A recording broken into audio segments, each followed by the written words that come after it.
If you weren't here, not last week because nobody was here last week, but the one before that, um, you missed a crazy story in the Bible of Genesis chapter 6 with the sons of God and the daughters of men. So if you missed that, you can go on our YouTube channel and watch it. We're not going to do much revisiting of that story because we got a lot to cover tonight as well. So tonight we're going to cover, they're still in Genesis chapter 6. We'll pick up in verse 5, as you can see on the screen. Um, and if you look in the notes, if you look in our Faith Life app, there's a lot of notes there. There's also a PDF on our website. We're in part 11, and we're going to cover Noah and the flood. Um, now, to be honest with you, there is so much we could do with the whole flood story. There's a lot of details in that narrative, and it was really hard for me to figure out how much of this do we want to cover because there's so much we could do with this block of scripture. Um, but so I was kind of having my own debate in my head this week, or the last couple weeks. Should I cover every bit of this and space it out over 2 or 3 weeks, or should we just kind of hit the highlights? And what I landed on was it's not like we're not going to get to read these passages again in the future because we have them written down for us, and we're supposed to be reading these in repetition, right? Meditate day and night. So what we're going to do is I'm going to focus more on what are the theological concepts being communicated by this story. What is it that the author's trying to tell us about God and about humanity? We're going to focus more on that and less about all the details of the flood and how big the ark was and all that stuff. Just so you know, there's a big debate about the flood story, has been forever. Was it a global flood or was it more of a large scale but localized flood? There's a big debate about that. We're not getting into that. I don't think that's the point of the story. The story's not focused on, just kind of like the creation story. There's a lot of debates, but the debates are about things that aren't in the text. So I don't really want to get into that whole thing. I mean, we can talk about it in the Q&A time afterwards, but um, I want to focus more on what's the author trying to do here instead of modern debates about it. Does that sound good to y'all? Yeah. Okay. That, I'm I'm glad because that's what we're going to do. So so if you haven't been here, what we've learned up to this point is that everything was really good, and then Genesis chapter 3 happened, and then there was a fall, so to speak, or a fail, and they've been exiled, and then Cain's born, but he doesn't do anything God tells him to do. He murders his brother and then goes on not to do what God said. And he builds a violent city, and we know that whole story. And then Cain's story and his descendants just abruptly end, and then Seth is introduced. And it looks really hopeful, right? In Genesis 5, look, all their names mean good things, and looks like it's going good, and people are calling on the name of the Lord, which is a term for worship and prayer. And then Genesis 6 happens, the first 4 verses, some of the weirdest uh, passages in the Bible. The sons of God, which are spiritual beings, come down to the daughters of men, and giants are a result that are not really human. So anyway, if you want to go catch up on that, you can catch up on YouTube. So the hopeful idea of Genesis chapter 5 abruptly turns in Genesis chapter 6. Um, all right, so there's a few things that I've got in the notes that you can see that I got from a guy named John Sailhammer. He's a really interesting Old Testament scholar, and he points out he's really big on the literary design of passages. He's got a great book called The Pentateuch as Narrative, a Biblical Theological Commentary. I know that just sounds like a page turner, doesn't it? Um, but it's about the Pentateuch is the Greek word for the Torah, the first 5 books of the Bible. And it's actually not, it sounds boring, but it's actually a really good book, and it's really easy to read. And he just kind of goes through and shows you like some of these patterns that we've been talking about. He points some of that stuff out. And he doesn't go at great lengths so it's not boring. So it's a great book if you want to look at it. That information's in the notes. But he identifies that the flood story is told in stages. And Guess how many stages? How many blocks? 7, which is like a number the author likes to use, right? All right. Okay, we're going to get to that in a minute too. But now the other thing we're going to see is as you read the floods, as you read through Genesis, if you remember, I described it as like a camera lens. If you've ever had a camera that doesn't have button zoom, but you actually have to use the lens to zoom and focus, you'll see in Genesis that the author starts off like everything's big, focus, wide angle, the creation of the whole world, and then it kind of zooms in on Adam and Eve, and then it'll zoom back out, and that's kind of what's happening. Same thing's happening here in this story. So so anyway, all that's in the notes. A lot of that stuff's just there for you to read on your own time. A couple patterns we'll cover real quick, and then we're going to jump into the actual text. The flood story is a pattern of like creation, decreation, and recreation. So God has created everything, but it's went really bad now, and He's got to do something about it.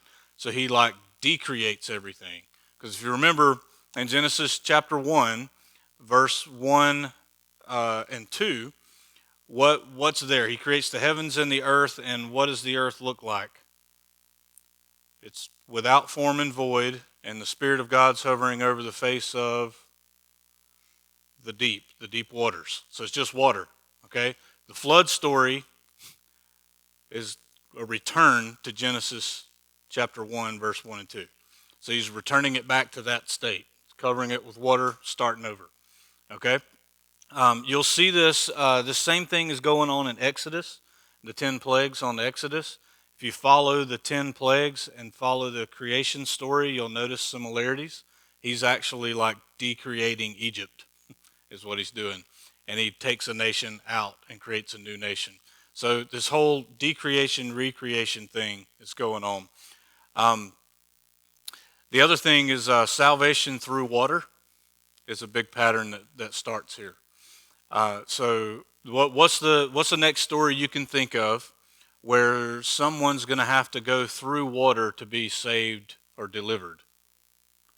Moses and the Israelites in the Red Sea, right? It's actually the Reed Sea, but your English Bible says Red Sea, so we'll go with that.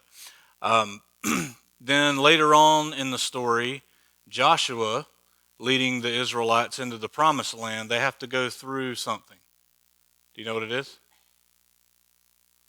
It's a river, Jordan River. They have to pass through the Jordan River. And what are the priests holding in the river? The Ark of the Covenant.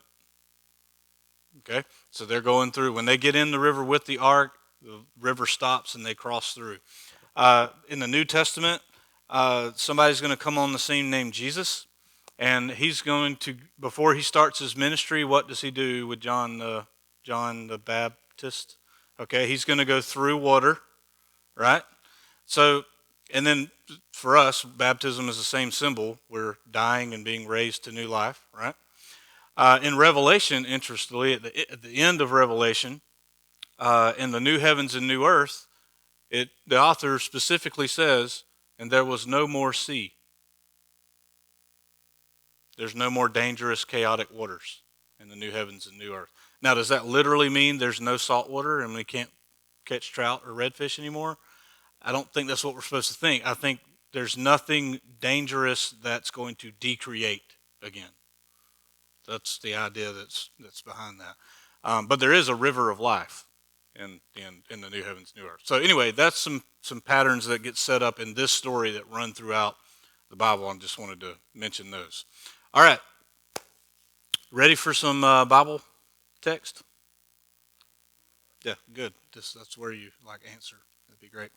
All right, so verse 5. So we finished the whole sons of God, and there's giants now, and they're great men of renown, like they're known everywhere. And by the way, if you go to all these ancient cultures and read their writings, they all have stories very similar to these, except the giants and the sons of God type people are the good guys, and the Bible, they're the bad guys. All these ancient cultures have a flood story. I don't know if you realize that, but all over the world. ancient people had a flood story. So anyway, for what that's worth. Now, some people have said, see, the Bible's just stealing stories from other religions. Well, how would an author in ancient Israel steal a story from China? He doesn't even know about China. Okay, so anyway, the fact that there's stories all over the world, I think, tells us something happened, and everybody wrote down a story about it. Okay, all right. So after this divine or spiritual rebellion happens, now there's giants in the land, and we're told later these are very violent beings, Nephilim, or they're sometimes called Rephaim. They're very violent people. So all that's going on, and violence is just getting worse and worse. Okay? So the Lord saw.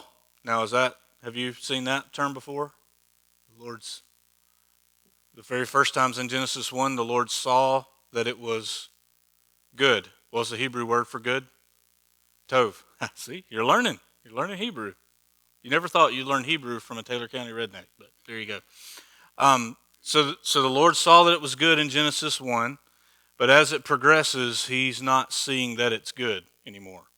Okay, so the Lord saw that the ra'ah, wickedness, of man was great in the earth, and that every intention, which means every creative thought they have, every shape of their thinking, everything they strive for, of the thoughts or reasoning or plans of their inner self, their heart, was only evil continually. And literally in Hebrew, it means it's only evil all the day.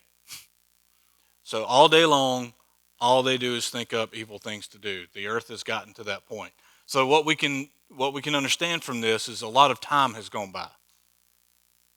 Okay, so if I showed you on some charts in the last session we had, if all the numbers are meant to be literal numbers the way we think about numbers, if you go all the way back to Adam, you've got 1,600 and something years before the flood comes on the scene. So God has waited that long. So it's gotten pretty wicked, and he's waited a long time. Now he's got to get involved. Okay? And the Lord, and this is a very confusing verse, and the Lord regretted that he had made man on the earth, and it grieved him to his heart. The Lord can regret? Anybody, if you've ever read that and wondered how could the Lord regret something? That kind of messes with our theology a little bit. It's like, wait a minute, how can he regret if he knew it was going to happen? How could he have regrets? And if he doesn't do anything wrong, how can you regret something that wasn't wrong? It brings up some questions, right? Well, I dug into this because that verse has confused me for years. And I found out that the Hebrew word there is naham. You don't remember this because you're not thinking in Hebrew all the time. But it's the word for comfort. Can you think of a guy who was named Comfort or Rest? Noah. His name means comfort or rest or relief. So I don't think we're supposed to think about regret right here. I think what we should be thinking about is the Lord wanted relief or comfort from what he was seeing, because we were just told what he saw. He saw that they're wicked, and they're wicked all the day long, right? So there's something in him that this has grieved him to his heart, and he needs to do something about it. Also an interesting, so we've got Noah's name here. Oh, sorry. Turn my. So this is an N, and this is an H. Okay, so here you have N, H, M. There's no vowels in Hebrew. It's a fun language. I'm totally lying. It's not all that fun. So this word here is Naham. And Noah's named that because it's the first two letters of the word for comfort. Okay? That's going to mean something in a minute. So it grieved him to his heart. So the Lord said, I will blot out man, which is a very Hebrew way of saying I'm going to get rid of something. I'm going to blot out man, whom I have created from the face of the land, man, animals, and then those creeping things. Remember those creeping things? Yeah. The birds of the heavens, for I am Naham, same word that was translated regret earlier. I am Naham, that I have made them. But Noah found grace or favor in the eyes of Yahweh. What's interesting is, right here, if you look at this, y'all seeing this? Okay.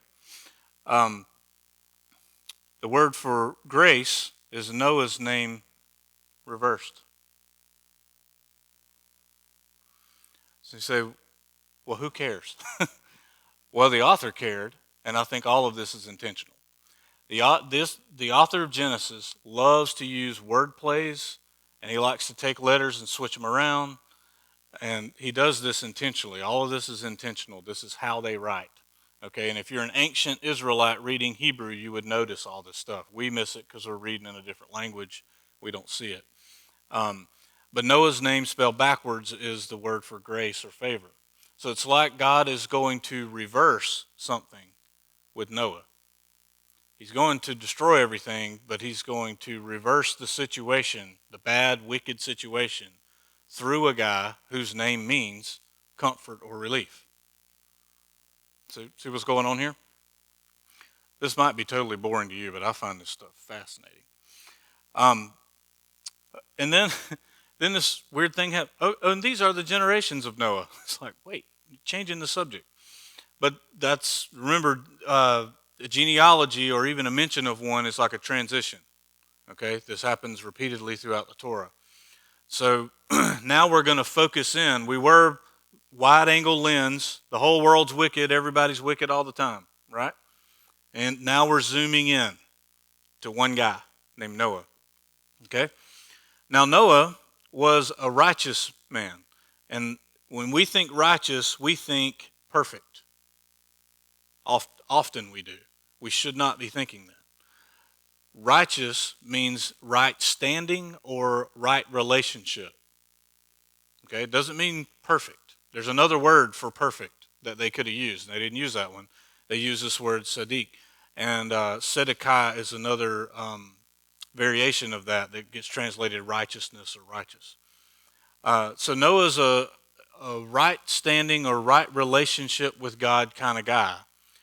Blameless or unblemished in his generation. Noah walked with God. We've seen that before, hadn't we? Adam walked with God in the garden, except for that time he was hiding. Enoch walked with God, and then he was not, for God took him. Yeah? Okay. Now we got another guy that walks with God. Okay, so apparently we're supposed to think that walking with God is really good. Really good. Like that's the best thing you could do is to be walking with God. All right? And Noah had 3 sons, Shem, Ham, and Japheth. And their name, Shem's name means name. What's your name? Name. Ham means people of the south. That'll make more sense in the next chapter, or in chapter 10. And Japheth means to enlarge, or it can also mean spacious. Okay? So we got we got a little genealogy transition there. That's going to make more sense in the next chapters. Now the earth, oh yeah, there was the earth thing that we were talking about earlier, right? So now the earth was corrupt, literally ruined. The earth was ruined in God's sight. And the earth was filled with violence, and God saw the same. It's like he's telling us the same thing over again, just in different words. And God saw that the earth, or God saw the earth, and behold, it was corrupt. And all flesh had corrupted their way on the earth. Do you notice what's going on here? Corrupt, corrupted. I think the author's kind of going through great pains to say it was bad, y'all. And God said to Noah, now the ESV, I keep finding little places where they do this, and I don't understand why they do it. Anybody reading the ESV? You've got an ESV, right? There should be a footnote by this, and there should be a footnote like right here somewhere, probably. Uh, and God said to Noah, I have determined to make an end of all flesh, for the earth is filled with violence through them. So that sounds like God is saying, I have determined that I'm going to make an end of all flesh. The problem is the Hebrew doesn't say that at all. The Hebrew says, the end of all flesh has come up to my face. It's come up before me. We've seen that before. Right here, Genesis 4, when Abel's blood is crying up to God from the ground. We're going to see it again when the Israelites are in Egypt. They're crying out to God, and their cry has come up before me, and he sends Moses to deliver them. So what we should be thinking here is not God saying, I've determined to do this. It's, this has come up to me, and I have to get involved. And it's filled with violence. So behold, I will destroy them with the earth. Now, I used to read this thinking, okay, he's going to destroy them and the earth. But the more I got to reading, I'm thinking, I think what he's saying is, and I could be wrong about this, but I think what he's saying is, I'm going to destroy them by using the earth. I think that's the better reading. And that kind of makes sense, because what's he going to use to destroy them? He's going to use water from the earth and rain from the heavens, which are part of the earth in some way. So I think that's what he's saying here. So he's not destroying the earth. He's using the earth to destroy violence. Okay? Now, let's see here. I've skipped a lot of stuff, and I probably needed to.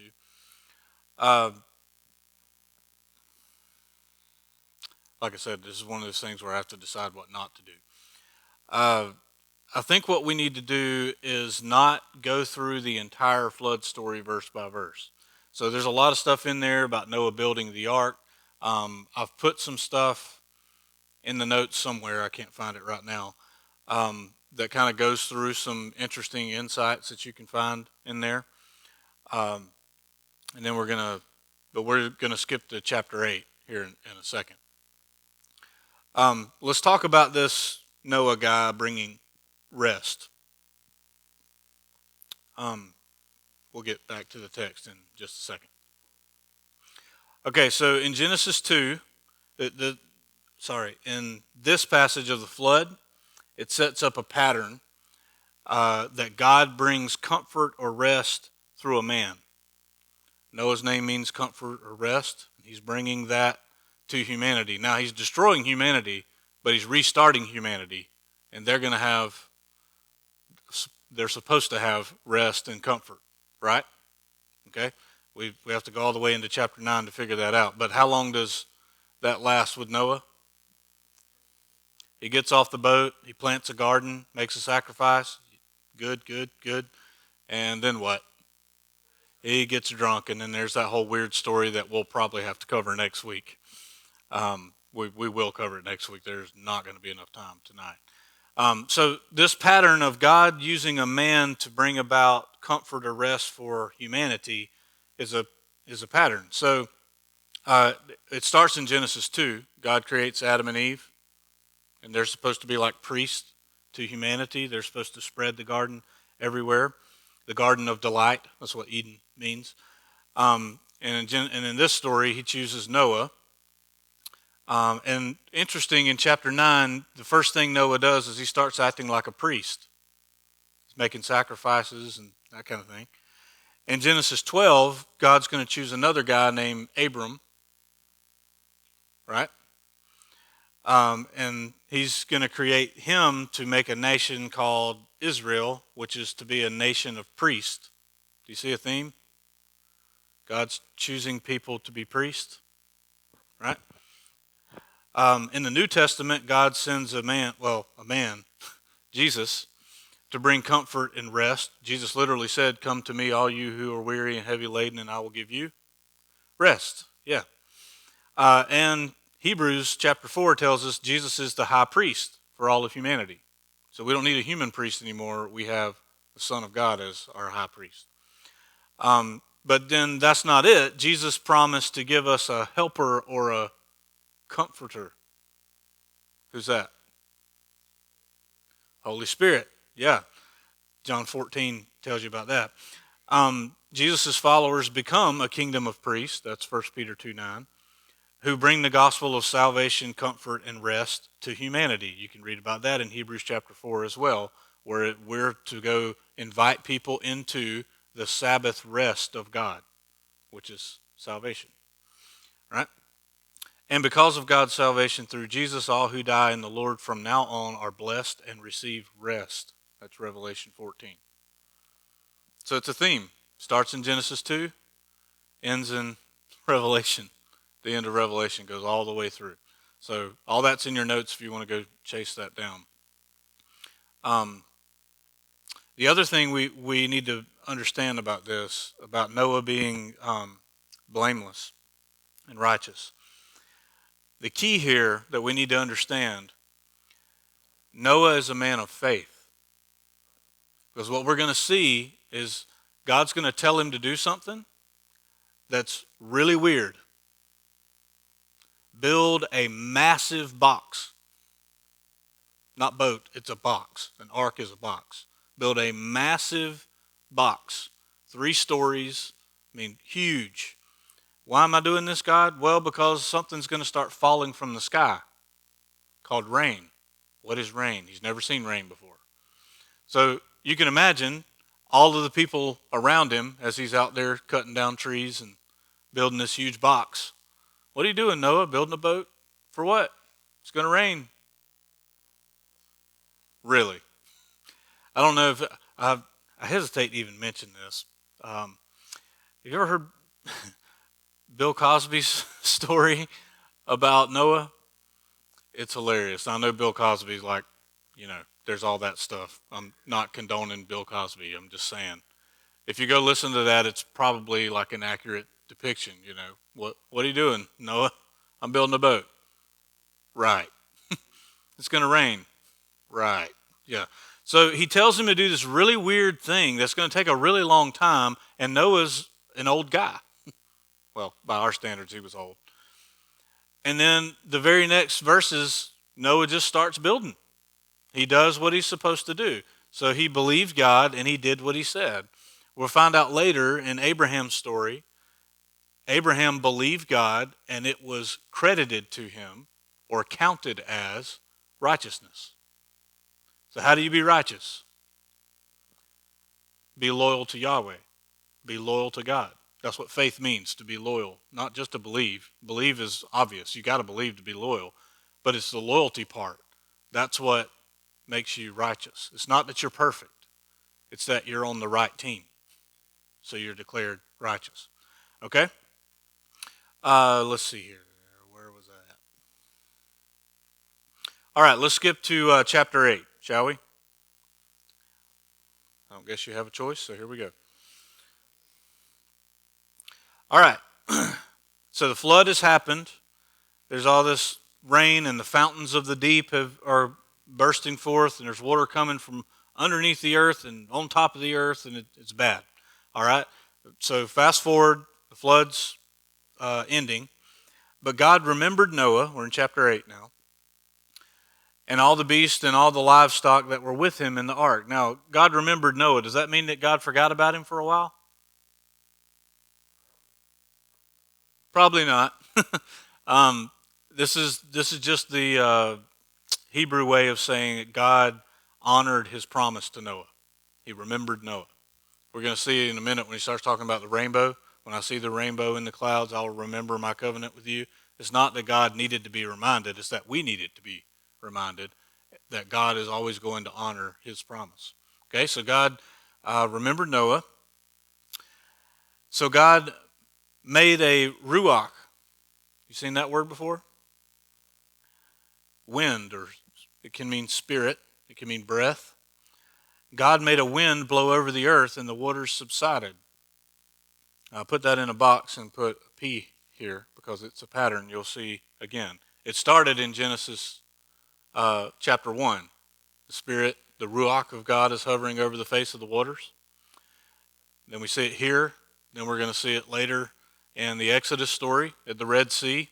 If you'll read that story closely, you'll see that a strong wind blew across the waters and parted the sea. That gets left out in the movies sometimes. It's like Moses drives a staff in the ground and the sea just goes whoop, just like that. That's not how it happened. Actually, the wind blew across the water all night long, it says. So we're going to see this come up throughout. Then Noah, we're skipping a lot of verses here. Okay, that was verse 1. We're going to verse 20. Chapter 8, verse 20. So Noah's off the boat. He's sent out birds to go see where there's dry land. And by the way, in between sending out birds, he waits 7 days each time. 7 days. There's a lot of sevens in this story. So he gets off the boat, and Noah builds an altar. He's acting like a priest. Where did he get that idea? Well, from all of his ancestors. What were Adam and Eve supposed to be? They're supposed to be like priests, right? What's Cain and Abel doing in Genesis chapter 4 before Abel gets killed? They're presenting an offering at the door of the garden, right?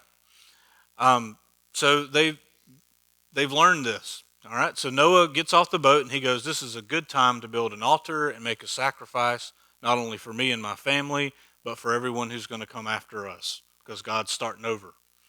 So he builds an altar and to the Lord, and he took some of every clean animal and some of every clean bird.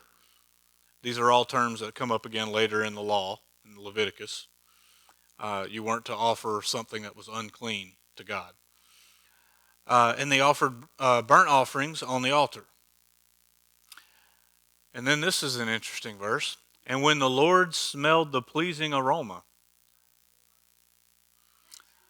apparently God likes the smell of meat being grilled. I don't know. This is this same phrase right here, though, gets used later in the story when people are offering something to God, and this is the author's way of saying this pleased the Lord.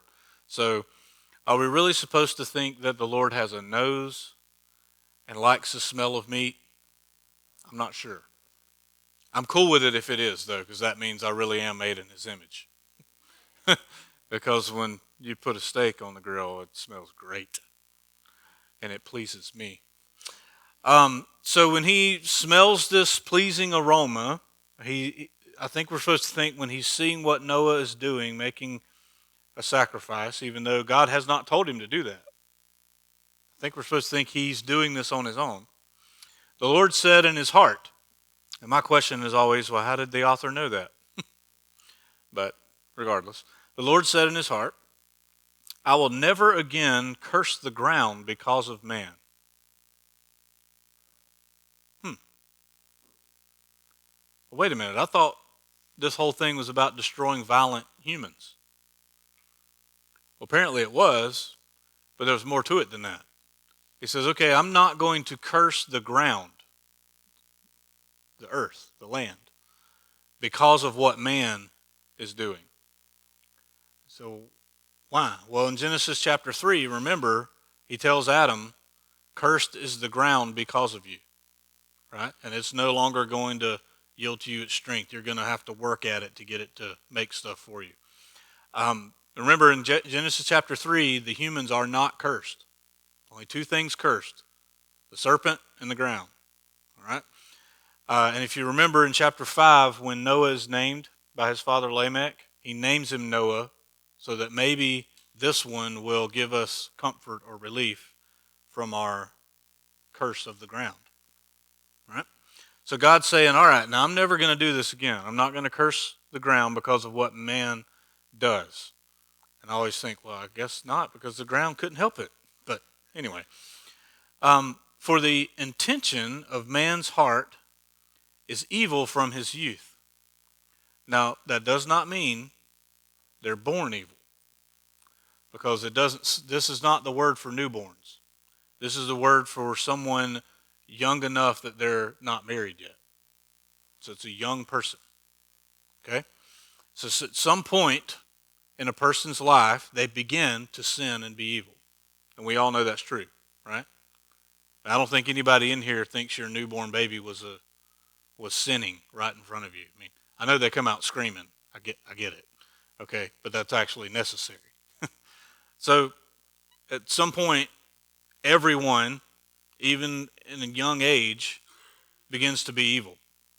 He says, "Neither will I ever again strike down every living creature as I have done. While the earth remains," which I think I put this in the notes. Uh, a better way to translate this might be the earth's days will remain. That's seed time and harvest, cold and heat, summer, winter, day and night shall not cease. So, what we're supposed to think here, God's not going to destroy the earth. Now, I know that it's a popular belief that God is going to destroy the earth in the future with fire. And there are some passages that might lead us in that direction, but we need to read those passages very closely. They don't say in its original language that the earth will be destroyed by fire. It's going to be purified.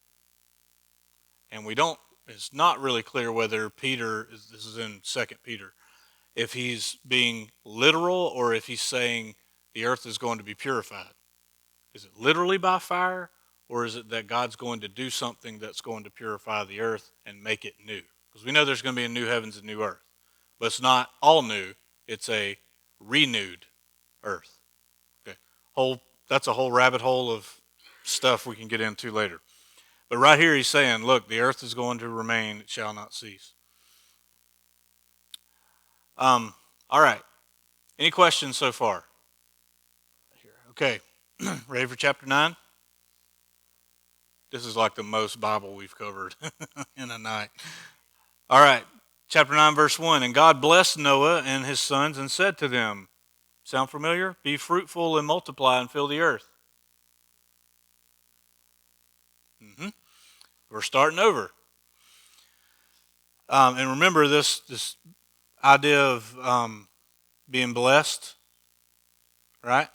No, don't erase. What is this thing doing? Sorry, I'll get it together in a minute.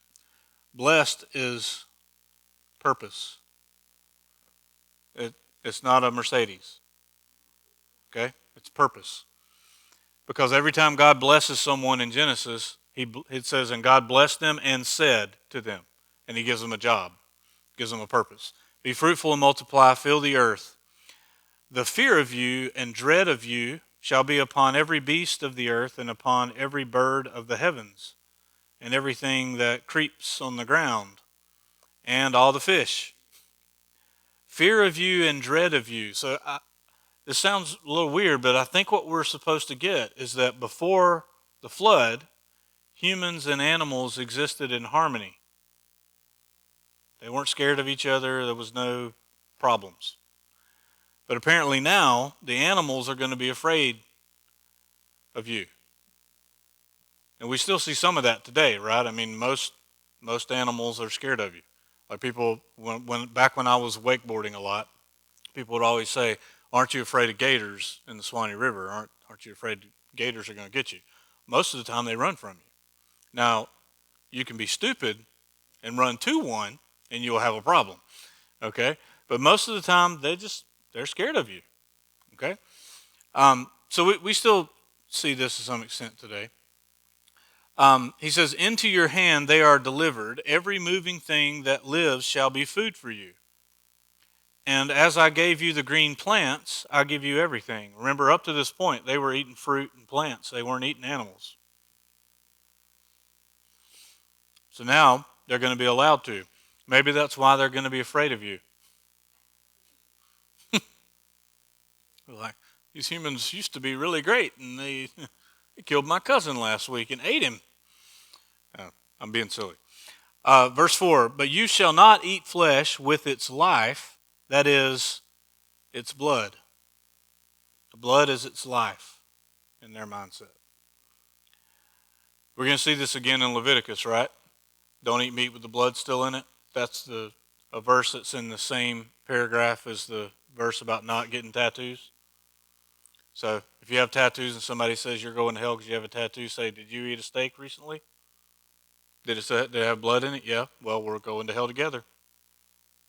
We'll eat steak in hell, I guess. That's not what that's not what it's talking about, okay? But for them, don't eat blood or drink blood because that's the life of something. And you need to value life. Also, in the surrounding cultures around Israel, they were doing all kinds of things with blood that I don't want to even talk about. So Yahweh wants his people to not be like them. So respect life and respect the blood of an animal. And for your lifeblood, I will require a reckoning, which is a strange phrase in Hebrew. It's kind of hard to translate. They've done a pretty good job here. From every beast I will require it, and from man. From his fellow man I will require a reckoning for the life of man. Now, up to this point, there's been a lot of violence in the earth, right? Okay? Has there been any laws?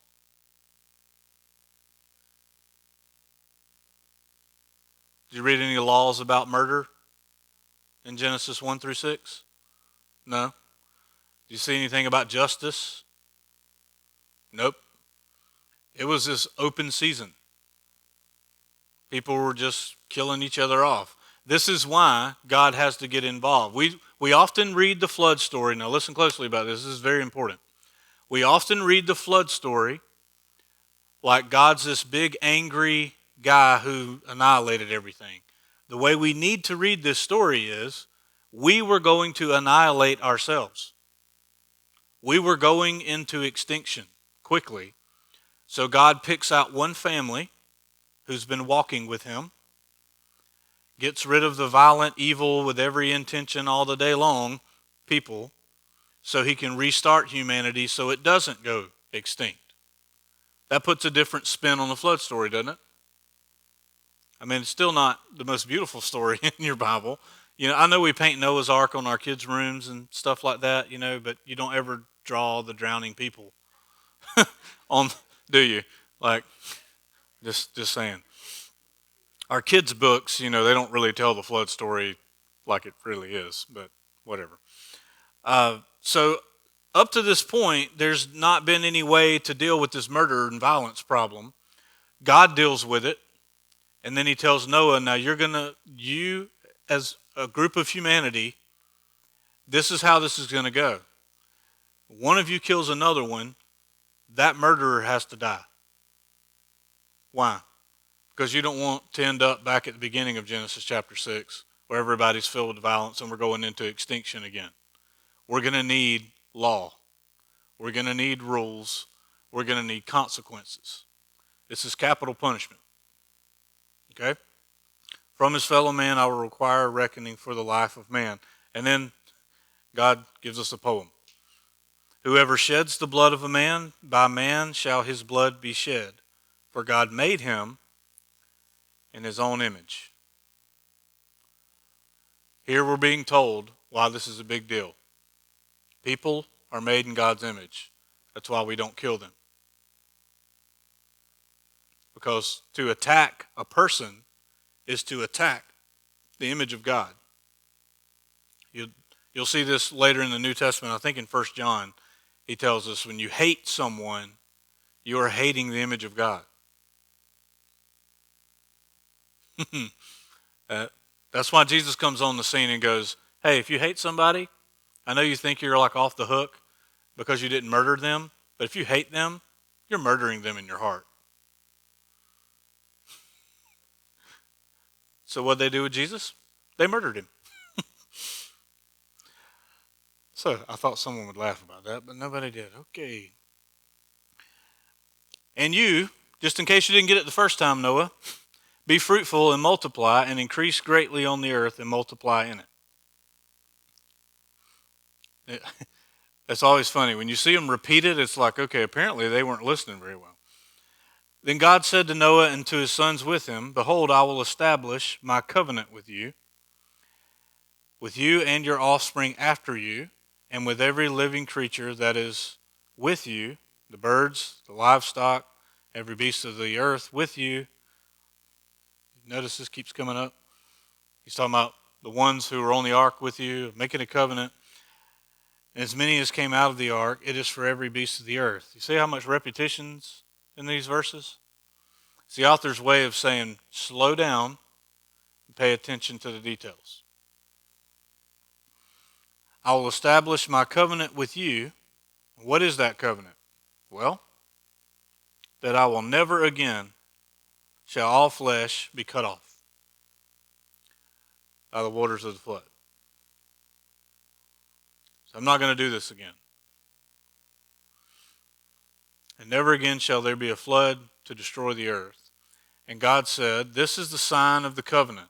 Remember, we've already been clued in that God likes to give a sign to someone when he makes a promise. And guess who the first one was? A murderer. Cain. Remember he gave Cain a sign? Now your Bible probably says he put a mark on Cain. In Hebrew it says he gave a sign for Cain. What was the sign? You're afraid someone's going to kill you. The sign is going to be, nobody's going to slap you. I'm going to protect you. It's an act of grace. This one, he says, there's a sign of the covenant that I will make between me and you and every living creature that is with you for all future generations. So this goes all the way to us. The covenant with Noah is a covenant with us, right? All future generations. I have set my bow in the cloud. Now that's not a bow like for hunting.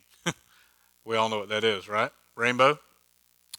And it shall be a sign of the covenant between me and the earth. And when I bring clouds over the earth and my bow is seen in the clouds, I will remember my covenant that is between me and you and every living creature of all flesh. And the water shall never again become a flood to destroy all flesh. And he goes on and on. It basically repeats same concept, different phrases. Right? So what's God doing here? Well, he's the main point of this whole story. God refuses to give up on humanity. Now, this story often gets spun as God gave up, but is he giving up? He's protecting it. He's cleaning out all the violent murderers, not to mention those weird Nephilim people. They're going to come up again later. And he's taking a family, and he's saying, we're going to start over, and you're going to accomplish the mission. And Noah does a lot of it, but he messes up pretty fast. And that's what we're going to cover next week. So next week, I guess the title will be Part 12, Drunk Noah. Drunk Noah with a really strange son who, anyway, we'll dig into that next week. Any questions so far? So next week we're going to pick up, if you notice, if you have a old-fashioned paper Bible, you'll notice that in Genesis chapter 5, it begins, this is the book of the generations of Adam. And it goes all the way to Noah. And then Genesis 6, 1 through 8 is almost like a parenthesis, because Genesis 6, 9, these are the generations of Noah. Seems like Genesis 6, 1 through 8 got stuffed in between the genealogy. So what we're intended to think there is this happened at some point in the story, but it may not be telling us exactly when. So just remember, when you're reading through some of these stories, especially the early chapters of Genesis, some things are not always in order. We're going to see this again in chapter 10 in this big genealogy of Noah's sons that you probably fall asleep reading or don't even want to read, but it's very important, Genesis 10. And we'll get to that possibly next week, depending on this weird story of chapter 9. Okay. Well, if you'll look in your notes, there's a lot of stuff in there. What I would encourage you to do is there's a section that says interesting observations. Just look through those. There's a few things in there that you can kind of follow through. The whole building the ark and the creation story, there are similarities. If you read them right beside each other, there's some interesting similarities there. And then if you take the building of the ark and the building of the tabernacle in Exodus, there's a lot of similarities there. The same order shows up. God tells them they do it, then there's covenant. Anyway, so these things are all designed on purpose that way, so that when you read past Genesis, you notice it. So, okay, I've seen this order before. There's a message in that order. So we'll learn that more as we go. All right, so here's what I want you to do next week, okay? Read Genesis chapter 9, verses 18 through the end of chapter 10. It's not that long. It won't take you that long to do it. And you're going to get bogged down in the genealogy in chapter 10. I'll talk about that in just a second. What I want you to do in the end of chapter 9, verses 18 through the end of chapter 9, you're going to see a very strange story about Noah's son Ham. Okay, he saw his father's nakedness. And apparently that's some kind of huge problem. Okay, because someone gets cursed because of it. But strangely, Ham doesn't get cursed. So I want you to look into that and just ask some honest questions. And then there's a couple passages, Leviticus 18:7 and Leviticus 20, verse 11. These are in your notes. Go read them and see if you can figure out what's really going on with the Ham and Noah in the tent thing. So you'll have to go read the Leviticus stuff to figure out what's really happening. If you remember a couple weeks ago, I told you the Hebrew authors, when they're talking about sexuality, they'll use an idiom or euphemism to not be vulgar. That's what's going on. And you have to go read Leviticus to figure it out. But I'm not telling you tonight. So you'll have to go read it. Because I want to see if you figure it out. Because once you read those passages, it starts to become more obvious. So I want you to ask some honest questions. Why is Ham not cursed, but someone named Canaan is? And what's really going on here if I go read these other passages? And then in chapter 10, it's a genealogy, a bunch of names. And you're going to think, why do we need to know this? Just read it really slow and just try to think through what's going on, especially when it mentions a guy named Nimrod. You probably called your kids that before. When you get to Nimrod, read very closely and see if anything looks familiar and what the author's trying to tell you. And notice what kingdoms he builds. They'll sound very familiar. Okay? So do that, and next week will be more fun. Okay? Because we all kind of know the flood story, so that was probably nothing new to you. But I will encourage you, go back over the notes and look at those patterns that I listed and follow them through. That's where the fun is in reading the Word.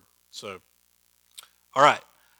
If you've got questions, want to hang out afterwards, as usual, me and Suzanne are usually here with whoever stays till 10:30 sometimes, and we love it. We love doing that. So I'm going to pray for us, and then if you need to go, you can. If you want to stay, you can. All right? Let's pray.